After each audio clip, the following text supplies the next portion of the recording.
Hi, everybody. Some of you, I feel like we've never stopped. What I'd like to share today, the basic theme is presence, but as I thought about talking more about our embodying our presence, I started to think actually about the main thing I care about in the world these days, which is supporting a sense of oneness in our world. I remember when I was young, my grandmother died in 1963, but she was my first spiritual teacher. I probably had her as a spiritual teacher for 8 years, maybe, of my childhood. And one of the things she said to me that stuck with me, and it popped up when 9/11 happened, she said, humanity is facing a choice point that will be coming along in the next number of decades, where people are going to be presented with the choice between living a life characterized by a sense of oneness or a life characterized by a sense of separateness. And it's been really impacting. I don't know how it's been for you, but those of us of a certain age, I'm certainly of a certain age, I remember what you were talking about. It's been magnificently weird to watch people in this culture particularly shift into such a dichotomy between those people who are thinking of other people and those people who are supporting a rather vivid sense of individualism and separateness. And it's taken me back to my grandmother. I often wondered how she knew the things she knew. It was kind of freaky. We lived in a multi-generational home, so it always felt like there wasn't much hiding from her. She actually said one time, by 1975, you just better be careful because everyone is going to know everything. There's not going to be any privacy. Everyone will have become psychic, so you better have nothing to hide. Now, in her day, before 1963, all she could imagine was everybody was going to become psychic. She had no idea there was going to be an internet where there is no privacy, right? So she would touch into these things, and they've stuck with me over the years because there are times it's been weirdly, scarily prescient of her to have seen the things she saw. And this bifurcation between living with a sense of oneness and interdependence, that we're actually connected to each other, versus separateness, has been very vivid to me as I watch the news.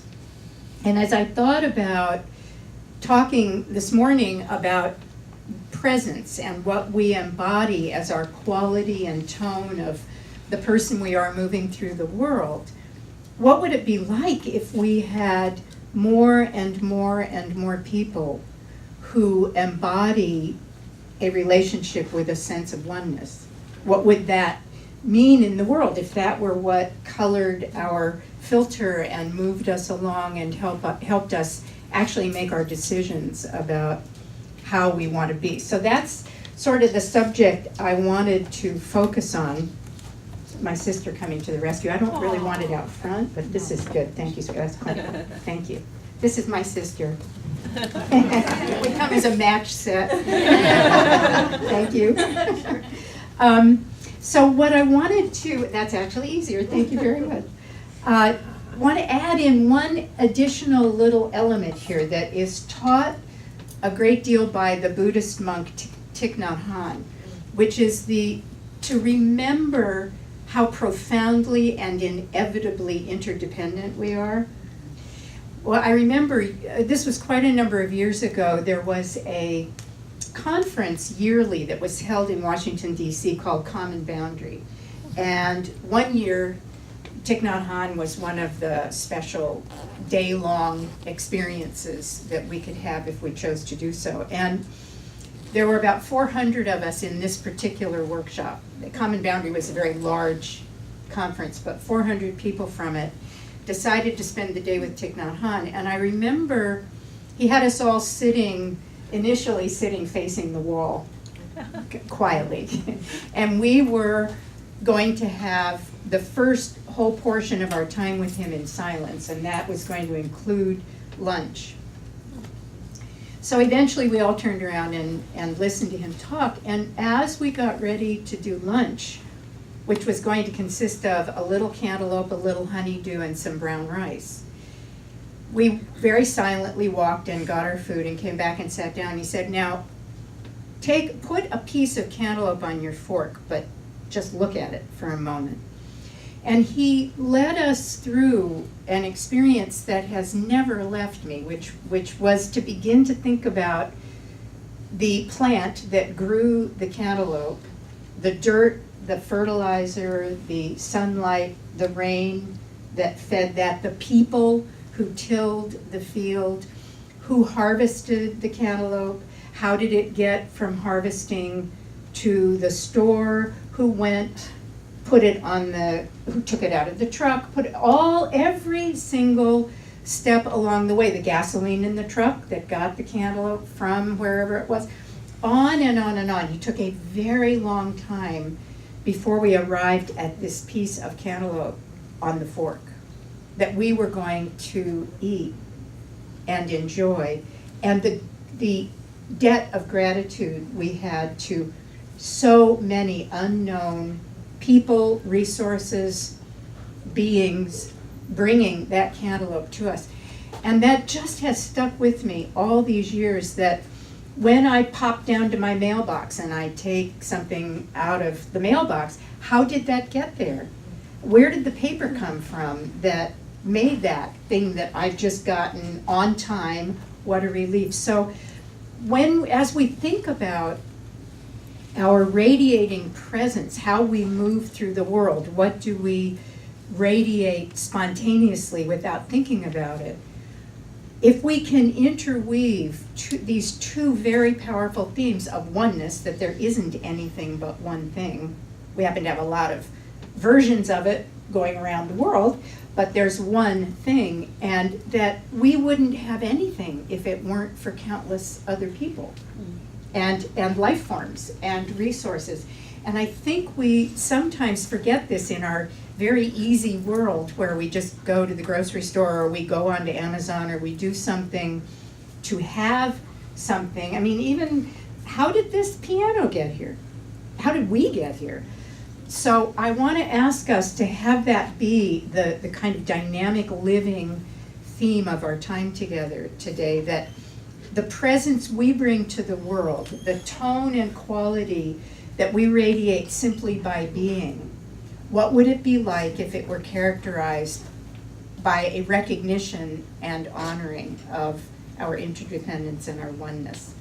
So if it's all right for me to even be a little more out there, what would it be like if we could imagine that oneness is actually a living essence? You could think of Jungian archetypes, or if you're in my world, you think of it as actually a living something, I don't know what, but that embodies the essence of oneness. And what would it be like, if you like the metaphor of an archetype, what would it be like to attune yourself to that archetype and allow the qualities of it to fill your experience and your world? One of the things I wanted to invite you to explore, we won't do this in exercises today, although I'm sorely tempted, but imagine that your presence, and we talked a bit about this at the retreat, that the radiating presence you carry into the world, no matter what you're saying or doing, qualifies not only your physical presence, but your emotions, your thoughts, and your relationship with how you perceive or conceive your larger world, your larger context.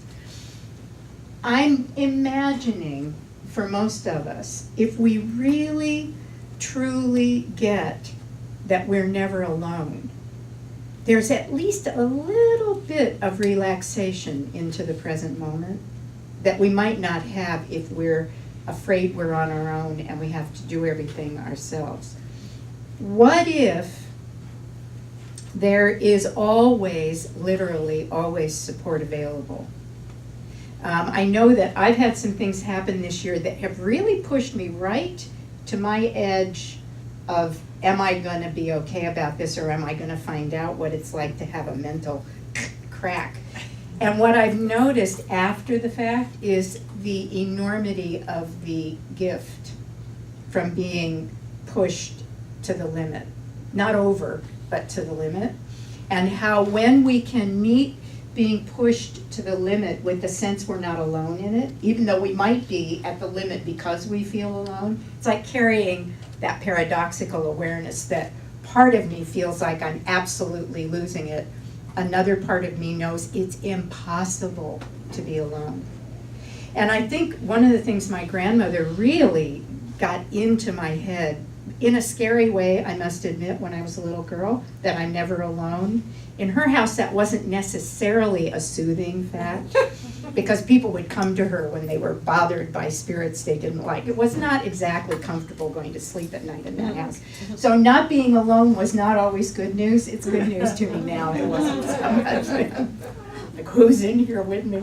But when we really get it, that we are in this fabric of life that can't do anything but be there, does that allow us to settle into our presence, maybe a bit more to look for where's the flow, instead of frantically running around trying to make something work a certain way? I know for me it has saved an enormous amount of wear and tear for me to begin to orient even when I am a total whack job. And in case anybody hasn't told you this about psychotherapists, excuse me, Deb, we're probably all whack jobs at some level, or how else do we get into this business? You know. So, but to have that sense that we're more, we can be really, as anybody can be, agitated and activated, but knowing we're not alone, I think just really offers kind of an arm around, it does me, it offers me an arm around my shoulder that allows me to go with the flow a bit more easily. So I wanted to also share, you know, one of the things I said in the meditation that's been really powerful for me, because it happens to match the metaphysics that I was taught, is that quantum physics is demonstrating that we are parts of these large fields of information, and that we are constantly in contact with more than we know, because there are these fields of collective wisdom that we have access to. And that, for me, has been really helpful to have that show up in quantum physics, because when we know we're part of a field or many fields of larger collective support, we don't have to know everything. We can, this is where I really invite people to open to inspiration, because it's all there. It's like dialing a radio. If we're talking about dialing into an experience of oneness or interdependence, imaginally tuning that in and saying, okay, let me just kind of experience what it's like to resonate with this larger idea of this and see how does it live in me. Because one of the things about wholeness that is very meaningful to me is that within this context of one life, this particular planet, and I'm sure I mentioned this at the retreat, this particular planet seems to thrive on diversity. The healthiest ecosystems are the ecosystems that are the most diverse. So for whatever reason, the planet wants difference, and it wants a lot of difference. What's really nice is within a context of these fields, we've got this sense of oneness, that we're all part of this net out of which we can't fall. And yet what we take from the wisdom that guides us can look very unique to us. We don't have to squeeze ourselves into being a pretzel to experience spirituality or reality the way someone else does. Because the planet wants that diversity, it wants difference. So if we really got that difference is what enriches our psychoecology as well as our biological ecology, then I suspect we each would feel freer just to see how something wears us and how we wear it, even if it isn't just like what somebody else is doing. So I want to encourage you to be aware of the idea that even when we talk about oneness, we're talking about the paradox of oneness expressing as much diversity as possible. So it's not oneness, sameness. This planet doesn't like that, it seems. It's oneness moving out into an unimaginably diverse world. I think I've been doing a lot of reading and exploring lately about plant intelligence, insect intelligence, animal intelligence, because humans, we have this idea of human exceptionalism, that somehow we stand above or outside the intelligence of the one thing that we are. And I will tell you, when you start exploring plant intelligence, life gets really interesting. Plants are really smart. There was one story about, so I don't mean to scare you, but it's just good to know that we're living in a world of some pretty wild intelligence, operating outside what humanity knows as intelligence. There were farms in South Africa that raised a particular kind of antelope. I may get this wrong. I think they're called kudus. And kudus like to eat, I believe it is acacia trees. I may get the tree wrong. All of a sudden, on certain farms, kudus were like being wiped out, left and right. They were just dying. And the farmers couldn't figure out why. They didn't know what the heck was going on. So they brought in some scientists who could start to study this. What they found out finally, it took a while to figure this out, on those farms where there were too many kudus eating the acacia trees simply did a chemical shift. Plant intelligence expresses chemically. Did a little chemical shift, and I believe it was nicotine, some substance the plants generated in their happy little leaves, so that when the kudus ate them, boing, gone kudu. Wow. In the farms where the population of kudus was manageable for the plants, everybody was fine. So the plants were protecting themselves. And what it turns out is plants protect themselves chemically. And it is, I could give you a whole talk on plant intelligence. So exciting when you start to see what's going on. Look at insect intelligence, it will blow your socks off. So for me, what exploring these different kinds of intelligence really speaks to one something that is pretty darn cool, living through an enormous array of physical forms that we don't, fungi, our world depends on these fungi under the surface in the soil. There are trees called mother trees, and trees all communicate through the fungi and their roots. It's like a whole internet under there. And there are trees called mother trees, and they, through their root system, they feed trees that are needy. They'll choose kin first, but then if the kin are all happy, they'll feed other trees. It's like a mind-blowing world. We are on an amazing planet.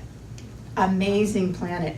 And there's no life form that's outside the intelligence that's living who we are, but we're living it very differently in human form. So for me, I wondered if that plant was real, because I've always talked to plants, but now plants, insects, knowing that those fungi and all those wonderful little mushrooms and all, that they're part of what keep us alive. Fungi make soil. Without soil, we wouldn't be on the planet, because soil allows us to grow things. We're part of this amazing, interdependent, fantastic organism. And it's all one thing. And our presence, I just often wonder, how would it be as we walk through life? What would it be like if you were radiating this awareness no matter where you go? What would the world look like if your thoughts, your feelings, your body were alive with this sense of interconnection? That we are always interacting with an intelligence that experiences us too, that we're in a world of reciprocal awareness. So that really excited me. I always get really excited about this stuff. You can tell. I wanted to share, there's a man named Michael Rhodes, who has a bunch of books out. He's an Australian guy who writes about invisible realities and stuff like that. But I heard him in an interview. Have any of you watched on the internet Lilou? Lilou, Lilou. Look her up. She interviews people all the time, and they're pretty interesting people she interviews. And Michael Rhodes was one of them. And he has a practice that he teaches at his workshops that I really liked. So I wanted to pass it along in terms of supporting a presence that is open and open-hearted. He said, whenever you think a critical thought to yourself, say to yourself, I choose love. Just every time something comes into your mind that's either judgmental or critical to you or someone else, just have the practice of I choose love. If you do that, I think our hearts can't stay closed if we're saying something like that to ourselves. And for me, part of radiating presence in the world that is a benevolent presence is, as best we can, having an open heart. Like right now, if you just become aware of your chest, is your chest soft or constricted? And there's no right or wrong thing, just to notice it, because if it's constricted, then you know you can be curious about what internal dialogue might you have that would soften your heart. For me, feeling part of one life allows me to open my heart more when I'm out in this world of wackiness that we have. That just to keep remembering there's a bigger something going on, it helps my heart to open. Another thing that I think supports us and our presence is the presence of certain indigenous groups of people that are living their lives to support the planet. There was a group, I can't remember the name of it, that I heard about a number of years ago, where a group of them go to a cliff every morning and sing the sun up. And they do this on behalf of the world. That is their practice. And so every day they sing the sun up so the rest of us can have a day and live. There's a group called, I don't know what the actual name of this group of people is. They're in the Andes. There's a movie that's coming out I saw a bit of it, called Wisdom Keepers, about the Paco Andino, and that's like the Andean shaman, but they aren't quite shaman, they're Pacos, which is just a slightly different function. This is a group of people, group of wisdom keepers, with an uninterrupted 13,000 year history of passing along their shamanic wisdom. And they hold this wisdom on behalf of humanity. And they have recently opened up to Westerners. They're starting to include Westerners in their teachings. And again, this is something that's being done on behalf of the world, on behalf of all of us. So when I mentioned that there are people and groups around the world we will never know, it's literal that there are groups of people around the world, most often in indigenous cultures for these more shamanic approaches, who are keeping the planet safe for the rest of us in their tradition. And I'm really moved in the morning when the sun comes into my apartment to imagine the people who have sung the sun up that day. Because it doesn't matter if it's literally true. The gift to all of us every single day of these people, generation after generation, somehow helps me know that somewhere there's someone, their presence attunes itself to service to humanity in a really major way to keep life happening. So I just can't help but fantasize, how would our world look if we allowed our presence to be in service, not only to ourselves, because wowie, for me, when I'm in solidly grounded and I'm feeling my presence radiating out from an open heart and a sense of interdependence, I know I'm going to move through the day in a way that's probably not going to be as annoying and snarky as I can be. You know, living in New York has been very good for me because there is this snarky side that LA didn't resonate with very well. Works perfectly in New York. But I just always wonder if I'm really in that place of presence, of my larger spiritual experience, what a different tone to set as I move through the day. So I wanted to ask you to imagine if you were attuning, let's say it's first thing tomorrow, and you're getting ready to go back into the week because it is Monday after all, and it's like, okay, back into the fray, even though it's the last week of the summer, and how amazing is that? I can't even believe it. But notice, what would it be like if you began your day, first of all, attuning to your own presence, remembering that in every moment, your beingness, all the qualities of you are radiating out into your world, whether you want them to or not. We are filling up each other's space all the time. We just are, just by being here. And in fact, we're doing it no matter where we are because of our collective. We're feeding in and drawing from the collective in every moment. It's impossible not to. So what would it be like tomorrow morning to imagine just some time to connect with your own radiating presence, just the essence of you? And then what if you took a moment to say, I also want to resonate with the living presence of oneness as a living essence, not as an idea, but as something that can be embodied, expressed, experienced. And then to imagine, something I mentioned earlier, to imagine what would the tone of your thoughts be if you are resonating with oneness? What might your emotional responses look like if you're in that presence of oneness? I think one of the things that starts to happen is we get the lovely experience of feeling held and radiating into a very complex dynamic whole. But we also open up, I think, a much more creative relationship with the wackiness in us. We can have both at the same time. One doesn't cancel out the other. You can't cancel out oneness. You can be unaware of it, but you can't have it not be there. And one of the things my grandmother used to talk about, and this was good news and bad news all at the same time, because she would talk so much about all of this collective stuff we are, I started to think about, okay, we worry about breathing the air behind the bus, right?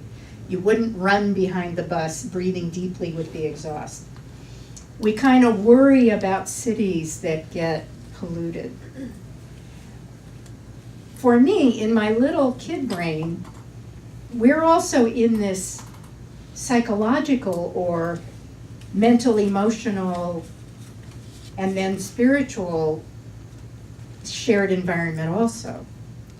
So what became very clear to me very early on is, how do I want to dial in my thought and emotional life?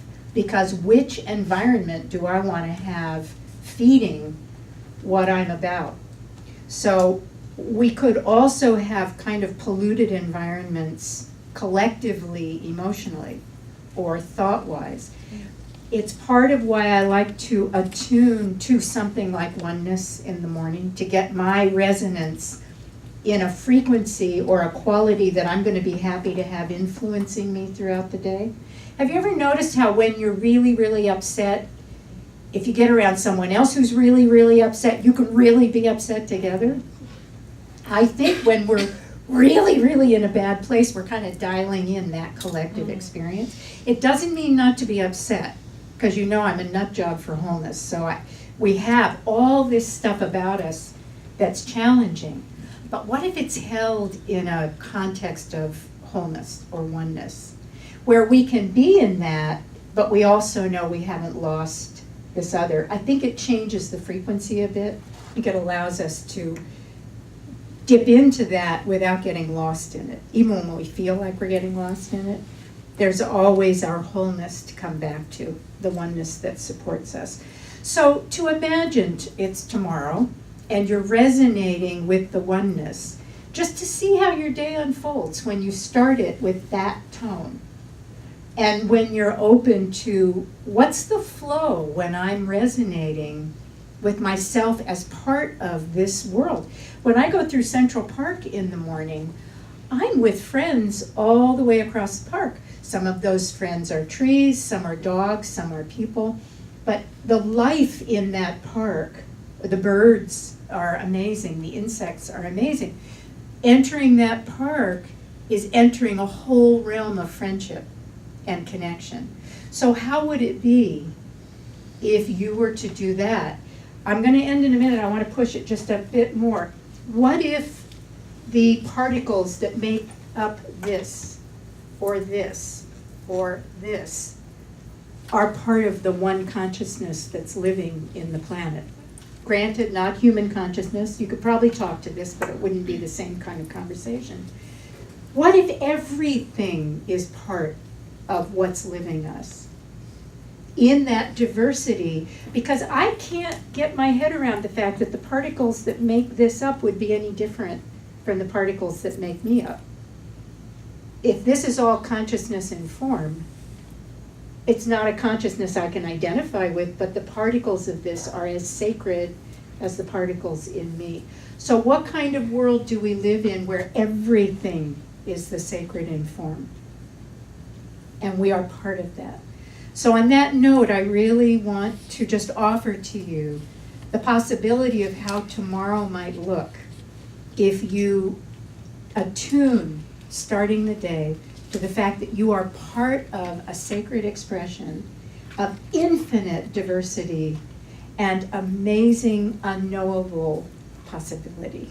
So thank you so much.